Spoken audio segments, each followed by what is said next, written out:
امریکا اور ایران یو ځل بیا یو بل ته آمنے سامنے شوي دي. اسرائیل لبنان ته دمکی ورکړې ده او لبنان ته په دمکی ورکولو باندې ایران را پاسېدلی دی او اسرائیل ته قراره جواب ورکړی دی چې اسرائیل کله لبنان ته دمکی ورکا نو هلته نه ورپسې ډونلډ ټرمپ کال کړی دی او نیتنیاهو ته په کال باندې ډېرې خرابې کنځلې کړي دي. نو ډیټیل سره په خبره کوو د دنیا د خبرونو نه هم ځان اپډیټ کول پکار دي. د پاکستان اپډیټس نه علاوه چې په دنیا کې سره روان دي د امریکا اور د ایران اپډیټس هم په دې ویډیو کې ډسکس کوو. جی امریکا اور ایران یو ځل بیا یو بل ته آمنے سامنے شوي دي. د جنگ خبرې اترې یو ځل بیا شروع دي. ابنای هرموز لاره چې کومه د ایران یو ځل بیا بند کړې. خیر په دې ویډیو کې موږ په ابنای هرموز خبره نه کوو. په بل ورځ اسرائیل چې کوم دی وارننګ جاری کړی و چې بیروت چې کوم دی بیروت دا د لبنان ښار دی چې مونږ په بیروت ته خالی کړل شي او مونږ په دې بیروت باندې به حمله کوو. اصل کې په دې بیروت کې مختلف مذهبونو والا خلک پاتې کیږي. سنیان دغلته شته، شیعګان دغلته شته، کرسچین دغلته شته، هندوان دغلته شته او زیاته غټه کمیونټي چې کومه دلته د شیعه کمیونټي ده او اسرائیل ټارګټ کوي هم موستلی عمدغه شیعه کمیونټي.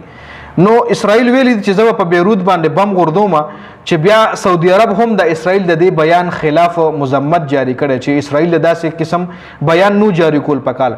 فرانس په هم اکشن اخیستلی د اسرائیل په دې بیان باندې خو ایران ورته قراره جواب ورکړی دی. ایران ورته وارننګ ورکړی دی. ایران ورته ویلي که چېرې اسرائیل په بیروت حمله کوي یعنی په لبنان باندې حمله کوي نو بیا د میډل ایسټ عرب ملکونه او اسرائیل تیار وسی بیا موږ په ساوث اسرائیل باندې ښه قراره جواب سره خپل حمله کوو. اور بیروت چې کوم دی لبنان چې کوم دی دا زموږ ریډ لاین دی.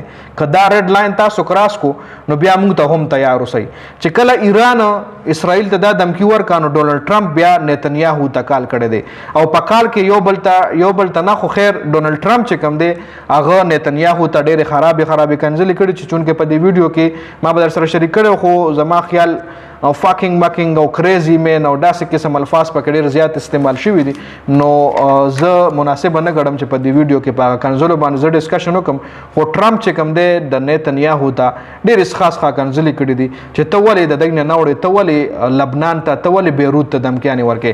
ټرمپ مزید ویلي چې ما نیتنیاهو مخکې هم منع کړی چې په بیروت په ته حمله نه کې او نه به د بیروت حوالې سره ته سټیټمنټ جاری کې. هلته نه ته خپل پوج واپس که مخکې مې هم دله وارننګونه ورکړي مخکې مې هم دله ویلي او د اوماغه بیروت له دمکیانې ورکوي یا د اوماغه په بیروت باندې د حملې پلان لري.